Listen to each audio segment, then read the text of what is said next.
आज आपण बनवत आहोत मस्त अशी लाल भोपळ्याची भाजी। तर ही तुम्ही आता नवरात्रीमध्ये उपासाला पण खाऊ शकता। आमच्याकडे भगरीच्या भाकरीसोबत ही भाजी नक्की खातात, पण मी आता ही चपातीसोबत खाण्यासाठी बनवत आहे।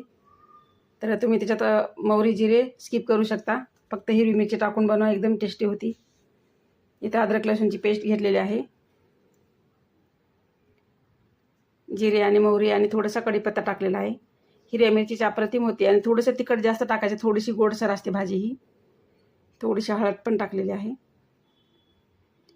ज्या लाल भोपळ्याच्या फोडी आहेत त्या बारीक कट करून घेतलेल्या आहेत, त्या पण आपण टाकून घेऊ आणि जास्त शिजवायची गरज नाही पडत, लवकर शिजते भाजी ही। 5 मिनिटातच नरम झाली होती।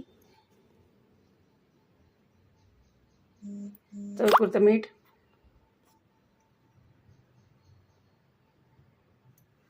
आणि खूप छान टेस्टी पण झाली आणि सर्वांना आवडली पण। नक्की बनवा तुम्ही पण।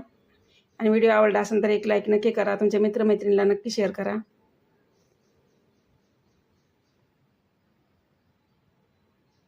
Bye bye.